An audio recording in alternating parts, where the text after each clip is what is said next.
Before us hangs a painting of captivating allure and sophistication.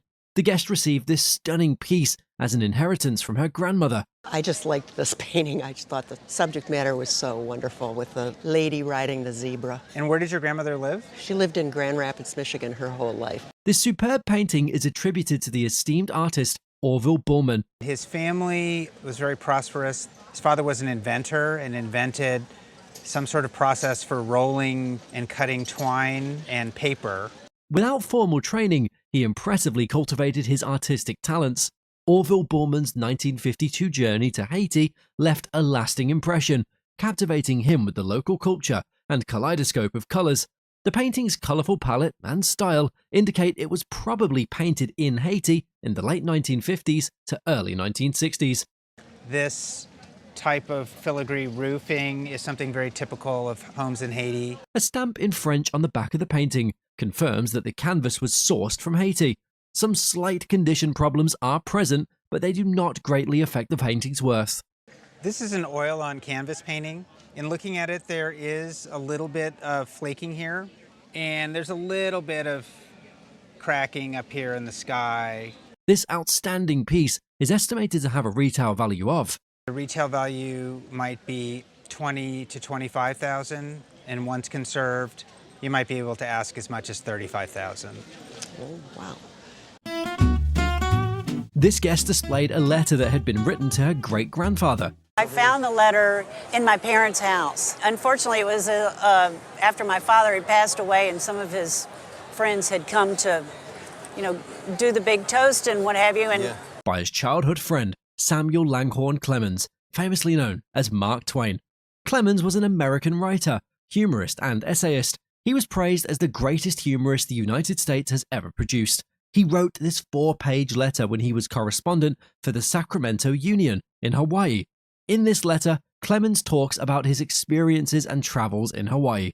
He talks about a volcano. He also gives some anecdotal stuff about a greased pig and a crazy comic scene in there, which I think is picked up later in some of his works. The letter was written in 1866 when Clemens was 31 years old and bears his signature. Due to its age, the 4 pages of the letter are very fragile and could use some conservation. Even though the letter is old and fragile, it is still highly desirable among collectors. Given Mark Twain's legacy and the desirability of his works, this letter could easily be worth. For insurance value, which I'm sure you're going to keep this, you'd want to be maybe about $15,000, something like that. Usually about maybe double the low estimate on that. yeah. Exhibited today is a sophisticated wristwatch. This remarkable timepiece was obtained by the guest's father from an Italian prisoner of war during World War II. My dad either bought the watch off of a prisoner or traded something or another. I'm not exactly sure. The timepiece is a Panerai radiomere, created in association with the renowned Rolex brand. The radiomere part refers to the radium on the dial, which was perfected by Panerai. Radium, a radioactive substance, was applied to the dial to create a luminescent display in dark environments. This specific model was designed as a diving watch for the Italian naval and military forces. So this was a diver's watch. It's gigantic. Why? Because the very large strap that once went on this had to fit over the wetsuit. The collaboration between Panerai and Rolex was driven by Rolex's reputation for creating waterproof cases, crucial for the watch's functionality. Prior to developing their crystal-clear watch glasses, a thick plastic was utilized, which has since yellowed with age. Lifting the cover, we find the watch's face to be a sleek black. The joint effort between Panerai and Rolex resulted in this remarkable timepiece, which would fetch a substantial sum of. This watch will bring $50,000 to $60,000. Holy moly. Collection of daring designs by Alexander McQueen showcases the evolution of one of fashion's most influential designers. I think my favourite will have to be this leather-tooled corset because it is the actual one that was worn on the runway in 2009. Among the featured pieces are those from McQueen's Birds, Dante and Joan collections. Known for its photorealistic prints, the Dante collection features a groundbreaking coat with shocking imagery. This coat represents a period where McQueen's designs began to merge art with fashion. A stunning skirt and trouser ensemble from the Joan collection exemplifies McQueen's exceptional tailoring. Showcasing a striking and dramatic suit, the Birds collection blends McQueen's love for ornithology with Hitchcock's film. Overall, the collection reflects McQueen's evolution from his early works to his later, more groundbreaking designs. The estimated value of this stunning collection ranges from... But if we add it all up, I'd say you've got sort of 18 to 20,000 just sitting here. Wow. A remarkable collection of Japanese netsuke and inro showcases intricate artistry and historical significance. Inherited from a relative, the collection was recently passed down after being brought from Africa. A mid-19th century inro, a small box for medicines, herbs, or tobacco, stands out among the pieces. This particular inro features a design with fan-like tassels and a depiction of the Japanese character, Okame. Another intriguing part is a netsuke, carved into the shape of a rice cake, known as a manganju. This collection also includes a 2-case inro, decorated with a dragon on one side and seal characters on the other. A finely gilt and painted 3-case inro with Chinese-style landscapes from the late 20th century highlights its unique artistic quality. Overall, the collection is estimated to be worth between... I would have thought that you were probably looking at around 10 to 15,000 pounds worth here. Good heavens. I had no idea. An exquisite French lorgnette is made of platinum and adorned with diamonds and rubies. It was inherited from the husband's aunt along with other furniture, jewelry, and porcelain china. Including a crab, the hallmarks identify the piece as French on the hinge and back. This type of jewelry was popular around the turn of the century, and even later. Crafted by a master house, the lorgnette features rose-cut diamonds, milligranes, and caliber-cut rubies. Both the front and back showcase detailed workmanship, signifying its high quality. Showcasing the craftsmanship, the mechanism of the lorgnette still functions perfectly. And indeed, this is how it would have been used. This beautifully crafted piece is estimated to be worth around... It would cost you every bit of $10,000. Oh my gosh. Oh my I gosh. had no idea. A remarkable sketch by Muhammad Ali, known as the Guiding Light, holds historical and personal significance. This sketch was created during an event when Ali and his entourage visited a restaurant. Muhammad Ali was part Irish.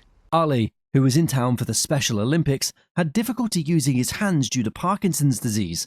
Impressed by the service and presentation, his wife asked if he could draw on a napkin. After completing the sketch, Ali's wife generously allowed the napkin to be kept as a memento. This particular sketch is notable, as Ali first created it in 1979, and it often depicts his guiding philosophy.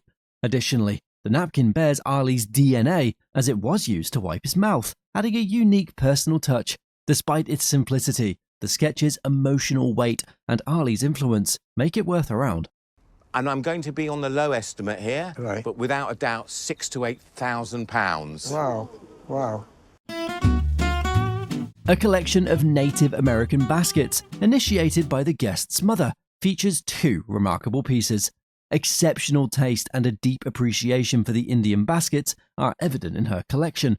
She grew up in Walla Walla and kind of a cowboy family and was really enamored, so... Woven over a bottle, the first is a Tlingit basket from southeastern Alaska. Although it is missing its lid, the basket still captivates with its beauty. Its craftsmanship remains a splendid testament to its cultural artistry, dating back to around 1900. The second basket is a Hooper creation from Northwest California. Known for its bold design, this basket was likely made for sale to tourists. The estimated value of this stunning collection ranges from... I would value this basket at about $1,500 to $2,000. Great. This Circe 1905 French advertising poster was produced by Begonnen Tire Company, later acquired by Michelin, entitled Nula Goulois, which translates to Tires of Gauls. The poster showcases a powerful Gaelic warrior. With its vivid yellow background and striking design, it was crafted to grab attention and make a memorable impact. This poster was rescued from being discarded due to a warehouse cleanout at a tire company where the guest worked. Despite its history of being found near a dumpster, the poster retains significant value due to its rarity. And there also are some very sharp creases and bubbles, which generally would detract from the value. Designed by the prolific artist Marcellin Ozzoli, this piece stands out for its unique and vibrant design. Ozzoli, known for his work on various product advertisements, crafted numerous iconic posters throughout his career. At auction, it is estimated to fetch between... At auction, I would estimate this piece between $1,500 and $2,000. Okay. Discovered in the guest's mother's garage, these Newcomb College pottery pieces were chosen for their notable wedding registry. A covered potpourri jar and a trivet, both fine examples of Newcomb pottery, are part of the collection. Signed by Anna Frances Simpson, the Newcomb College potpourri jar showcases vibrant mint green and deep blue hues. Enhancing the overall design, the lid is decorated to match the fuchsia bottoms on the base. Despite its larger size and minor rim bruise, its vibrant colour and detailed decoration enhance its value. Marked by Newcomb, the trivet stands out for its larger size than standard tea tiles and a distinctive thick rim. First of all, it's larger than the Newcomb tea tiles tend to be. They're usually about 20-25% smaller than this one. With its rich blue colour and unique oak and moss design, this trivet is particularly appealing. Together at auction, the pieces could fetch between... So I'd say the two pieces together, somewhere between $5,500 to $7,500 at auction. Wonderful. These uniforms belong to the guest's father, who served as a paratrooper during the Second World War. He was a paratrooper in the 82nd Airborne. These items have been in your family then? Ever since 1944. The appraiser reads the insignia to represent the oval of the 507th Parachute Infantry Regiment, gallantly decorated. The uniform also features a couple of medals of recognition for the brave soldier. His Army Good Conduct Medal, his ETO campaign, his American campaign, and World War II victory are on there also. And he was in combat long enough to earn a combat infantryman badge. Although known for their participation in the D-Day invasion, he was instead pulled out of the line. Here too, because there's no arrowhead on his medal. That's the device that they put on there for individuals who participated in an invasion. Then they became the cadre for the 13th Airborne, which didn't make any jump during the war. In service and on bravery, he joined another infantry and ended up jumping in Operation Market Garden in Holland. I know that he participated in that because he has the orange lanyard that was given to the airborne outfits that participated in Market Garden. We also have the collection in his parachutist uniform in a rather rough condition. A full paratrooper uniform kit will sell at auction for an estimated value of... You're looking at a retail value today in the neighborhood of $3,500 to $4,000. Oh, cool. All right. Two exquisite pieces of ceramic art stand before us today. They are impressive pieces created by Tiffany and Company. These masterpieces were gifted to the guest from her mother-in-law's Tiffany collection. This piece was a commercially available item from Tiffany and Company. This is an iridescent Favril piece with the vine and leaf pattern. The M marking at the bottom identifies this piece as a 1915 production. Conversely, this exquisite piece exemplifies the calyx style, a hallmark of Tiffany and Company's craftsmanship. The suffix on the bottom is an A, and that is for 1903. Given its outstanding condition, this piece would command a retail value of... Well, this particular piece would be $6,000. On the other hand, the calyx piece would be valued at... The calyx piece would be $7,500. And those are retail values. Whoa! Oh my goodness. This guest has presented the most amazing artifact that we'll find on the show. It's a box made entirely of gold, bearing a key inside of it. The box also bears the inscription of the name of the supplier. The name of the supplier, and he's J.M. Badoulet and Sons of Geneva. The design features blue enameling depicting lilies of the valley, with rose diamonds set into them. Made in Geneva in 1820, this piece is actually an automation of the most magnificent hummingbird. Oh, look at...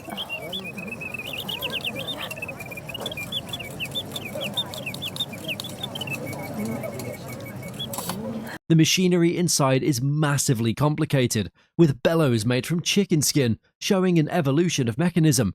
This piece of 19th century technology is highly sought after and valuable to collectors.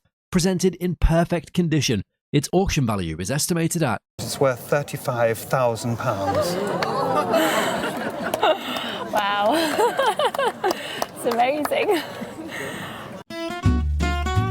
A stellar representation of folk art is on display before us today. While browsing a vintage shop in Raleigh, the guest discovered this remarkable piece. So I recognized the style right away. It's very distinct, but I thought, surely this can't be a Minnie Evans just sitting here in this bin in this shop. So I thought, well, we're going to take a chance that it is. This remarkable work of art is attributed to the renowned Minnie Evans. Minnie Evans was an African-American artist known for her vibrant and imaginative paintings, drawings, and collages. She is considered one of the most important self-taught artists of the 20th century. She had a very distinctive way of working with crayons and also graphite. This breathtaking artwork is an abstract masterpiece that dazzles the eyes. Flowers, and no two are alike. As we can see from the 1959 signature, this artwork is a fairly early example of the artist's work. She started doing this a long time before that, but her most productive period must have been in the 60s. She lived to the mid-80s. With its condition being virtually flawless, this artwork would likely fetch. They'd probably ask $8,000 to $10,000 for it. Oh, wow. That is a good investment. The guest discovered a damaged oak desk at a flea market, which featured an inkwell, stars, a globe, and a shield. Curious about the desk's history, the guest restored it and sought expert advice. And it says W64. And it has an inkwell here. Right. I didn't know what those meant. After contacting the Smithsonian Institution, the guest was referred to the architect of the Capitol. The desk was identified as a piece from the House of Representatives. Yeah, the western door, the western half. And from that, we can tell on the map where it was in the building. Yes, sir. Yeah. The appraiser dates the desk back to the 1850s, designed by renowned architect Thomas Eustick Walter. It was likely crafted by the firm of Doe and Hazelton in Boston. The appraiser explains that similar desks have sold for a significant amount. The desk is estimated to be worth. Probably it's more in the $8,000 to $9,000 range. But it wonderful. Deal more than you're buying it in the... Yes, sir. I only gave $350 for it. An updated value of the desk is $8,000 to $12,000. A curiously shaped stool is on display today. The guest acquired this unusual item at an estate sale in Dallas, modeled after ancient Chinese drums. This stool is referred to as a drum stool. Typical of ancient Chinese drums, this stool boasts a sturdy, compact shape and decorative bosses on its upper rim. The decorative elements resemble the bronze or brass studs that typically adorned ancient Chinese drums. Securing a leather surface to the top in the original drum design that goes way back, way back. It's an ancient shape. Hongmu, a luxurious Asian hardwood, is the primary material used in this vintage furniture's construction. This exceptional piece highlights the superb traditional joinery skills of ancient Chinese craftsmanship. And I want you to look right here at the base. You'll see protruding are these pegs, there and there. And they're around every leg, and there'll be a peg underneath. And they're pegs on the interior that are securing the joints. The pegs protruding from the joints indicate wood shrinkage, a hallmark of significant aging. This magnificent piece, produced in the early 17th century, required remarkable craftsmanship to achieve its sophisticated shape. In its remarkable state of preservation, this exceptional piece would likely command an auction estimate of... Auction realistically would sell in the $5,000 to $8,000 range. That's great, but I'm going to keep it. This guest's mother used to live next door to Julian Onderdonk's family in the early 1900s, and she was given this painting during that time.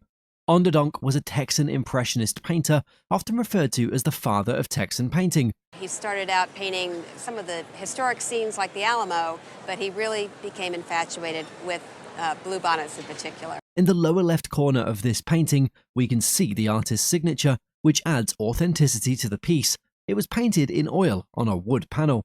The subject of this painting is the blue bonnet, depicted with beautiful flowers. There is also a pathway among the flowers, and in the background, there is a pinkish sky.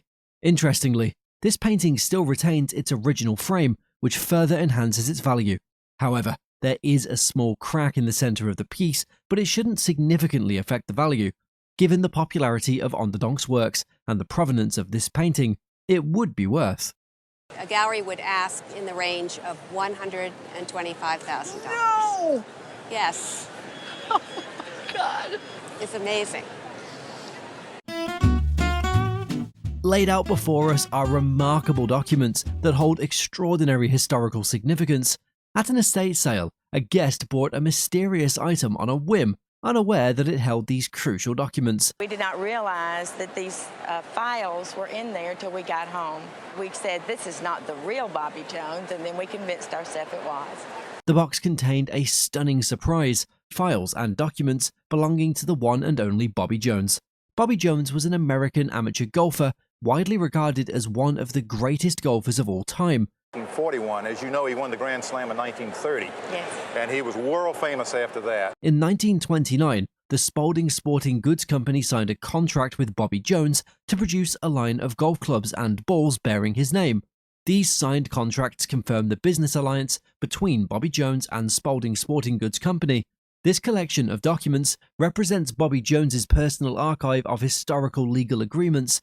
Due to their significant historical value and outstanding preservation, these documents would be valued at sell for $15,000. That's marvelous. A stunning work of ceramic art is presented today. This piece showcases the excellence of Shearwater pottery. Shearwater Pottery was a renowned American art pottery studio founded in 1928 by Peter Anderson and his brother, Walter Inglis Anderson, in Ocean Springs, Mississippi. The studio was known for producing high-quality handmade ceramics with unique glazes and designs, often inspired by nature and the Gulf Coast region. This piece dates back to the mid-20th century, specifically the 1940s or 1950s. It is an early example of the studio's renowned craftsmanship. Despite its age, this piece is in superb condition. This captivating piece's value, at auction, is estimated to be size in this condition is probably about $5,000 to $7,500 thereabouts, which is a lot for a molded pot made not that long ago. Well, thank you. A characteristic example of Pacific Northwest coast carving is on display. This remarkable piece showcases the beauty of argillite. Argillite is a type of sedimentary rock composed primarily of clay minerals. It is a fine-grained, compact and dense rock, often used for carving and sculpting. This material is mined in Queen Charlotte Island by the Haida Indians. The characteristic cross-hatching on this piece suggests a possible connection to the Edenshaw School. The term Edenshaw School is derived from the name Charles Edenshaw, a renowned Haida artist and carver who was instrumental in developing and popularizing this distinctive style. Considering the slight condition issues, this beautiful piece would likely achieve an auction value of. You're probably looking at $3,000 to $4,000 for this if it was come to sale because it's so finely carved. And with a little more investigation, it might be a Charles Edenshaw School piece. Gosh. Rescued from a barn where it was left abandoned, this fascinating piece of furniture was discovered by the guest. When I found it, the rats had nested in the drawers. It was covered with thick black paint. It was destined for the burn pile. Originating from Southeast Texas, this piece embodies the charm of vernacular furniture. In Southeast Texas, that's the land still is of harvesting yellow pine. This furniture piece was made from yellow pine, showcasing the craftsman's skill in highlighting its distinctive wild grain pattern. The wonderful wild graining, and that's achieved by doing bias or diagonal sawing of the wood to achieve this effect. The piece embodies a regional twist on late classical design in the 19th century, featuring a pillar and scroll motif along its edges. Beautiful white porcelain knobs adorn the hardware of this piece, enhancing its classic look. The scrolls that embellish this piece have a dual purpose, providing both decoration and structural support for an attached desk. There we go. For a pretty simple piece of furniture, that's a pretty elaborate kind of mechanism. Dating back to the 1850s and 60s, this remarkable piece is a treasure of great historical significance to Texan collectors. With its rich history and impeccable condition, this exquisite piece of furniture would be valued at. At an auction, might push this up to $2,000 to $2,500. Wow, my humble desk. This guest purchased this rack from a furniture recycling shop. Well, my partner and I bought it about 8 years ago in Aberystwyth in a shop that recycles furniture. Presented is a magazine rack made by the luxury artistic design company Fornasetti. Founded in 1940 in Milan by Pierro Fornasetti, the company is renowned internationally for the creation of handmade decorative household objects. This magazine rack bears the label of the company on the bottom. It displays a perfect example of the ingenuity and brilliance of the artist. Kinds of elements from architecture, the sun, the moon, ancient history, women's faces, whatever it would be, and he would play with them, and they would turn into the most glorious household objects. The design is made in a pattern called Library, which presents mostly books and bookcases. Originally launched in 1954, this piece is an original from the same period. Although it shows signs of wear, its auction value is estimated at for much less than £800 to £1,200. That's incredible. That's made quite a profit, isn't it? This guest has presented pieces that originally belonged to their parents, who have passed away. It was my dad's collection and my mum's. Okay. And they both just loved all these pieces, Russian, China. Really? The way it looked, animals, figurines. This is a great collection of porcelain art collected over several years. Included in this collection is a significant number of Russian porcelain pieces. We also have a portrait of the family, showcasing the deceased parents and their children. The appraiser is moved to tears because of the great legacy and significance of this collection. I mean, I'm doing, excuse me, I'm doing the same job. Yeah. And you think, what do you do? Because it really represents them. The collection consists of about 1,000 pieces, of which just a few are presented here. Got such an amazing array. I mean, down at the front here, we've got a Beswick Panther. You've got Russian here, Lomonosov. I sense they like their Russian ceramics. They do, very much. That's the main one. Each piece reflects the exquisite craftsmanship and unique artistic styles of its time. This collection not only holds monetary value, but also immense sentimental value, representing a cherished family history. With great quality and provenance, the presented pieces are estimated to be worth. Just in these pieces here, £800 worth, you know, take it on board, keep a few bits for memories. Yes, definitely. And with the rest of it, just spend the money wisely. Yes, we will. It's a good memory. Yes, thank you. Thank you very much. This guest purchased these items at a yard sale for only $2. I brought in some goblets that I found at a yard sale. They were $2 for the whole set. A guy was cleaning out his garage and he just said he didn't want them anymore, and I said, "You're kidding?" Presented are goblets made by the American art glass manufacturer Steuben Glass. Founded in 1903 by Frederick Carder and Thomas Hawkes, the company started producing blanks and cut glass, perfecting the gold Aurene. They became one of the most popular glassworks until the Second World War. These goblets are a perfect exemplification of the Steuben gold Aurene pieces. They also bear an inscription underneath, which shows the Aurene and the production number. I couldn't find anything really, but I did get a book from the library that they had to special order from a university. Okay. And it had Frederick Carter background. Appraiser suggests these pieces come from the late 19th to early 20th century. The rich history and exquisite craftsmanship make these goblets a prized addition to any collection. Presented in perfect condition, this Aurene goblet set by Steuben is worth an estimated. For an insurance valuation, I would put them at $400 to $450 a piece. Oh, okay. So that does add up good. quite a bit more than the $2 for the set. Definitely. Okay. This guest purchased this piece in Brooklyn, New York for $250. Well, I bought it about 30 years ago in Brooklyn, New York, and at that time the dealer told me it was Celtic Revival. Do you know who it's made by? No, I thought it might be English. Originally thought to be of English origin, The piece was actually French. It was made by the Art Nouveau artist and metalworker Alfred Daguet. Widely known for making jewel boxes, desk boxes, clocks and similar items, Daguet's work is highly sought after. This box was probably made between 1905 and 1910. It is crafted from copper and adorned with glass cabochons and beautiful enamel designs. What's interesting about it is there aren't any materials that were really all that costly. There was a modest cost for the copper and the brass and the glass and the enameling, but altogether it becomes a very beautiful and very rich-looking piece. On the inside, the piece is furnished with leather, suggesting it was used as a desk box for keeping letters. This artist's work is very rare to find on the market, and its value is estimated.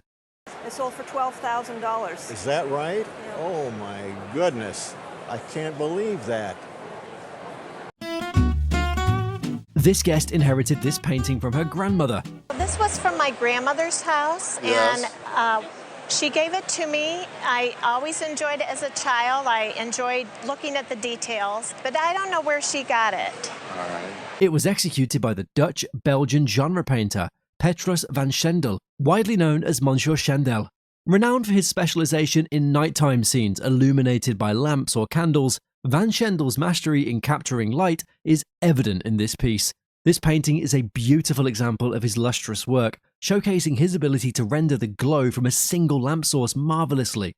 Bearing the artist's signature and dated to 1847, the piece is confirmed as authentic work of Van Schendel. His works are highly sought after by enthusiasts and collectors who value these pieces greatly. Although not presented in its original frame, this painting still holds significant value. At an auction, it is estimated that this piece would sell for. It could go as high as $40,000 to $50,000. Well, it's like winning the lottery, as you know. Yes. The guest's father brought this unique tortoise after serving in World War II. The appraiser likes it being unusual and thinks it has hair, but the guest confirms it's seaweed. This Japanese tortoise name is Mythogame. It is to represent the relationship between earth and heaven, and seaweed is placed on it to show its old age. It's solid silver and weighs over 100 ounces, which means it's of significant value. And the barnacles of gold attached to it further increase its value. Above all, the details of the barnacles, scales, face, and seaweed, as well as the incredible workmanship under it, make it even more valuable and unique. The individual that did it actually has his name incorporated in this inscription. It was made around 1900, and its condition is excellent. The guest expects the value to be $3,000 or $4,000. The appraiser amazed the guest with its value. I think it's more like $20,000 to $30,000 at auction.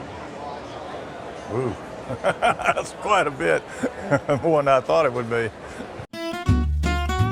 Exhibited on the show is a pair of globes that have been passed down in the guest's family for generations. They are labelled as Josiah Loring globes. One of the items is a terrestrial globe, while the other is a celestial globe.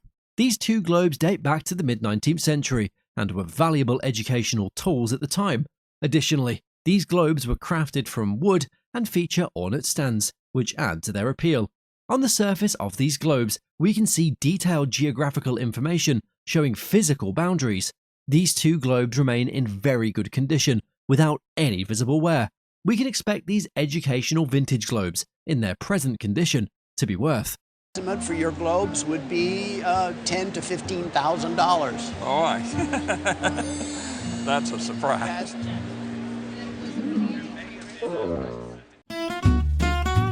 This guest inherited these pieces from his uncle, who played for the Yale Football Association.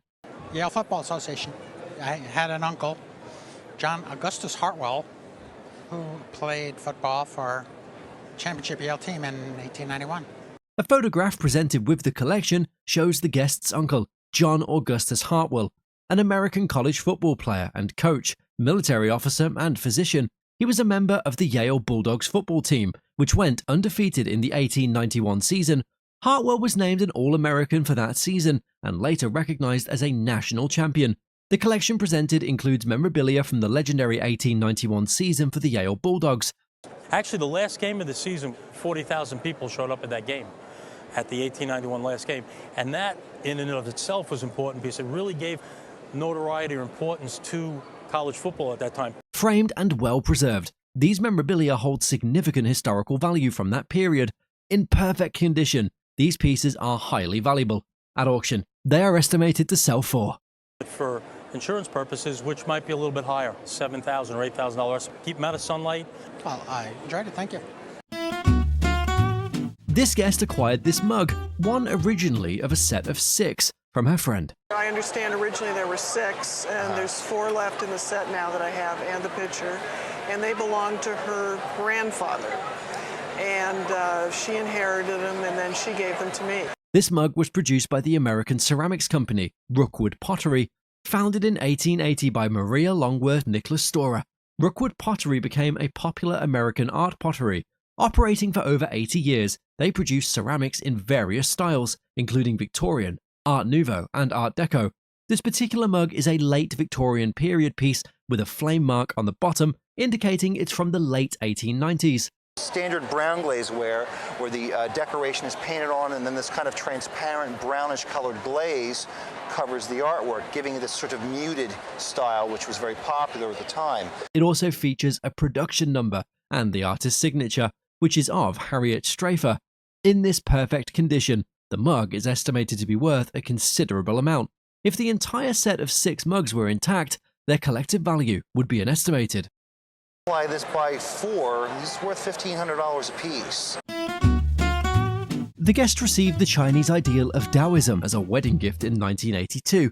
He doesn't know much about it and thinks it might be from North Africa or France. In the history of China, in the Taoist tradition, it has 3 religions or philosophies: Taoism, Buddhism, and Confucianism. Its Chinese name is Li Taigui, known as Iron Crutch Li. He is protector of poor in Chinese tradition, and it can be seen from its skinny and starved look, which represents poverty and homelessness. It's made from unique brown clay, which is mostly used to make teapots, and can be found in part of southeast China, known as yixing. It has that quality. It's rarer to find figures made out of yixing. Now, there would have been 8 of these originally for the 8 immortals. This is just one of those. Detailing on the sandals, exposed ribs, and minimal clothing represent poverty. His bulging eyes expression are extraordinary, and it's dated back to 1810 to 1825. The rare features of glaze make it absolutely fabulous. The appraiser estimates that at a strong market auction, it could fetch. An auction estimate that would be fair would be $1,500 to $2,000. Oh, excellent. Excellent. This piece belonged to the guest's husband's grandfather. The watch belonged to my husband's grandfather. He was a vice president of an oil company, and while he was vice president, he brought in a large oil field in Southern California. Presented is a gold pocket watch made by the Swiss luxury watch manufacturer Patek Philippe, established in 1839 by Anthony Patek and Adrian Philippe. They are one of the most prestigious watch manufacturers in the world. This piece has a silver metal dial with Arabic numbers made out of gold, surrounded by chasing and enamel. The inscription on the watch confirms it was made by the Geneva-based company. On the inside is an elegant nickel finish movement. The watch was presented in 1928, with about 800,000 pieces of this model made. Upon closer inspection, a seal from the Geneva Observatory is present, indicating this was a certified chronometer. But if you look closely at this watch, you will see right about there a small seal from the Geneva Observatory that tells you that this was a certified chronometer. It was a special watch. It features a gold enameled chain with a nice gilt metal pocket knife. Being one of the finest Swiss watches ever made and actively collected, this piece is worth an estimated value of. You would probably spend over $5,000 to replace it. $5,000? These vintage dolls were purchased by the guest's grandmother in California around 1910. Her daughter was the only daughter in a family of 3. And obviously she was a very well-loved child. And she had a large collection of dolls that she took very good care of. She was very meticulous. The guest also showcased a photograph of her aunt playing with the dolls when she was little. One of these dolls is called the Raggedy Ann doll, and it was made in 1915 by the Volland Company. Another doll in this collection is a black doll made by a German company called Simon & Halbig. You'll see the mark of Simon Halbig. And then there's a number above that, which is 1348. We also have 2 Kewpie dolls. The one with the wig is called Mary Widow. All these dolls were produced from 1910 to 1920 and remain in pristine condition. The vintage dolls are very popular and highly desirable among collectors. Altogether, these vintage dolls, with their provenance and in their current condition, would fetch. On the cheap side, maybe 50,000, maybe almost up to 100,000, because they're so original and perfect condition. Oh my God. So you inherited some pretty darn neat yes, things. Yes, I did. Oh my God. That is such a shock. The guest received this brooch from her aunt on her 40th birthday, and it's been in the family for many generations. This memorial brooch is black onyx with a little pearl in the center. Pearls represent tears, and widowed women used to wear memorial jewelry. What's particularly beautiful about this piece is not just that it's memorial jewelry, but that it's memorial jewelry made in America. Cuts of these stones are beautiful, and they're in wonderful condition. The guest has no idea what it's worth, and the appraiser estimates its value to be $400. Oh, that's delightful. Isn't that wonderful? That is wonderful. And Thank you, Joyce. The updated value of this memorial jewelry is $500 to $600. The guest purchased this ticket for a Beatles concert in 1964. Unfortunately, upon getting to the concert, she discovered that she'd left it at home.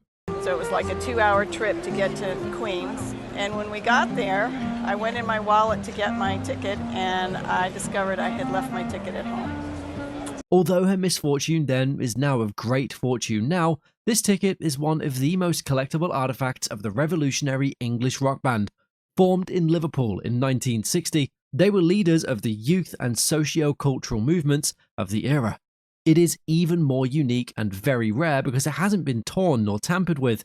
The guest had framed it and preserved it for so many years, leaving it immensely valuable. If presented at an auction, this piece would sell for an estimated value of... The full ticket right now is around $200 to $300. Great. These pieces have been passed down from the guest's grandmother. These belong to my mother, who inherited them from her grandmother. They hung on my mother's dining room wall for as long as I can remember. Presented is a pair of plaques bearing these wonderful paintings on them. Inscribed on the back is the company responsible for these beautiful pieces, Villeroy and Boch, a huge manufacturing company founded in 1748 in the Holy Roman Empire. They were a widely renowned German ceramics manufacturer. Their division, Metlock, specialized in making stoneware, steins, pitchers, plaques, and other stoneware objects. We also have the stock number of the plaque, which is unique for a specific type of plaque.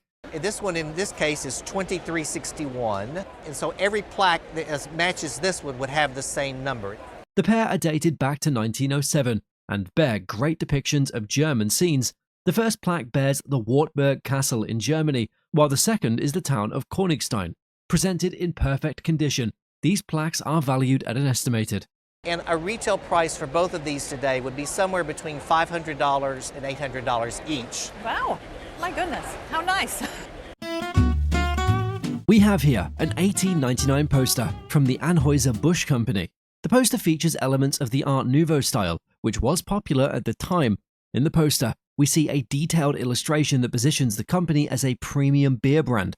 Additionally, the poster is characterized by a female figure holding an item in her hand, with the initial A displayed on the side. The use of period-specific fonts and styles adds to the poster's vintage appeal. The poster also provides insight into advertising techniques from the 19th century. Condition-wise, this vintage advertising poster has been very well preserved. At auction, this over a century-old poster would fetch. We would put a value of about $5,000 to $7,000. This vase is an example of production pottery made by Rookwood. They started working in the late 19th century, and around the turn of the century, they started making production pottery. Particular styles of pieces were made using different types of colors and glazes. To increase productivity, they sold pottery at a low cost. Where did you get this particular vase? It was on my grandmother's shelf, and I admired it so much that she gave it to me. Oh, that was a nice grandmother. Yeah. The 1920s were the peak time for Rookwood, as they made many pottery pieces. It has beautifully modeled flowers. From the bottom of the vase, Roman numerals show its year of production, 1924. Production pieces are not very valuable because they're mass-produced. However, this vase is a big one, with beautiful shape and colors, and is from the main period of production, so it's more valuable. The appraiser estimates its value to be. I would estimate this one would probably sell for between $600 and $800. The updated value of the vase is a bit low. It's $500 to $700. The guest's wife inherited this piece from her grandmother after she passed away. This item was made in 18th century China. While decorative, belt hooks also served a practical purpose. It was crafted from Celadon jade and was designed to be used as a belt buckle. This piece features intricate carvings of a father dragon and a baby dragon. Additionally, the mouth of the baby dragon is clutching a lingji, which is a symbol of good luck. Due to its age, there is some patina on the piece, but this doesn't significantly affect its value. There's some very slight inclusions, which are discolorations in the stone, which is characteristic of jade that was used in the 18th century. In an auction setting, this jade vase of Chinese origin would command a value of. Would it surprise you if I told you it was worth about $1,000? That's great. A family heirloom, believed from the Civil War, turned out to be even older after some recent research. What was your ancestor's name? Thomas Noyes. Thomas Noyes. The sword belonged to Thomas Noyes, a militia lieutenant colonel from Newbury, Massachusetts, who died around 1730. This sword has the initials TN for Thomas Noyes and a touch mark of silversmith Jacob Hurd from Boston. A small gentleman's accessory with a thin blade, the sword served as a badge of rank rather than for fighting. Despite some rust and pitting on the blade, the silver hilt and original silver hook for the scabbard are in excellent condition. With proper touch marks verifying its authenticity, the sword's material is iron steel. Experts agreed that the dual provenance of the sword, linking it to both Thomas Noyes and Jacob Hurd, enhanced its value. At auction, highlighting the monetary value, it is estimated to fetch between. That at auction would probably be in the $8,000 to $12,000 range. Wow. A wooden figure, initially considered Aztec from around 400 AD, turned out to be entirely from a different continent. Created by the Dogon tribe, the piece is actually from Mali, Africa. It was given to the guest by her aunt, who received it as a wedding gift from an art collector in San Francisco. Examining the piece, some old wear patterns on the face and braids were noticed, and a repaired arm with iron bands. Despite signs of age, the consistent surface and exaggerated proportions raised suspicions about its authenticity. Further examination and study are recommended to confirm its authenticity. We have a very old brake over here that's done with iron brads to repair the arm. Instead of holding what seems to be a cell phone, the figure originally held a spear. Though the piece is likely not authentic, it holds decorative value, estimated between. In the decorative market there, it would sell for between $1,500 and $2,500. The guest found a mysterious ceramic piece at a garage sale, covered in white paint, and purchased it for $185. After removing the paint, he discovered a beautiful, intricate design with fruit garlands and ribbons. It took 3 to 4 months of hard work with little swabs and paint removers to uncover the beautiful colors beneath. The guest had the piece restored by a friend for $250 to $275, repairing a broken horn and a missing berry. Quite frankly, your friend did a very good job. Oh, good. And the price that you paid sounds incredibly reasonable. You could have easily paid a lot more money for perhaps not as good a restoration. A friend who was an appraiser estimated the piece's value at $2,000 to $5,000, but didn't provide further research. On the bottom of the piece were unusual and unfamiliar marks whose information couldn't be found. The piece's style was reminiscent of Renaissance period pottery, but its exact origin was unknown. The piece was a unique and valuable treasure, worthy of preservation, and its retail was estimated at. I would have to say that a retail value would have to fall at least between $4,000 to $6,000 and perhaps more. I just think it's a remarkable, interesting thing. Good. It raises more questions than it does answers, but that's okay. It's just a neat piece. Thank you very much, really. We love it very much, and we're going to keep it, but that's great to know. Today's feature is a stunning pair of bookends with Chinese heritage. This exceptional pair was passed down to the guest from her great-grandfather, a diplomat in China during the 1920s. A striking image of dragons among crashing waves is delicately inscribed on them. Beyond their aesthetic appeal, these depictions convey meaningful symbolism. The dragons symbolize the power and majesty of the Chinese imperial court. Additionally, the depictions represent timeless power, resilience, and perpetuity. This pair of bookends holds great historical importance in ancient Chinese culture. Considering their historic value and visual appeal, this charming pair is likely to be valued at. I'm thinking that's probably worth around $5,000 to $8,000. Oh my goodness. A German porcelain cup and saucer gifted for a 50th anniversary in 1987 was assessed for historical value. I bought it for my parents for their 50th wedding anniversary. My mother said she wanted something frivolous. Hand-painted with a scene of Native Americans, the set is quite distinctive. This artwork highlights the 19th century German fascination with the American Wild West. The interest was shared by many Germans who traveled to America during that era. Dating from around 1850, the cup and saucer are adorned with an inscription on the saucer. Written in German, the inscription translates to El Sommer, to his dear brother, Ferdinand, in commemoration, 1857. German fraternity symbols indicate that El Sommer and Ferdinand were members of different fraternities. Originally purchased for $200, the cup and saucer are now valued between. This came up for auction. I would fully expect it to bring in the range of $1,200 to $1,800. An artwork originally thought to be from Nepal turned out to be an early piece by renowned American sculptor Louise Nevelson. Attracted by its tribal art style, the guest bought the piece from an art dealer who mentioned Nevelson, prompting further research. Louise Nevelson, born in 1899 in Russia, was known for her cubist monochromatic sculptures made from found objects.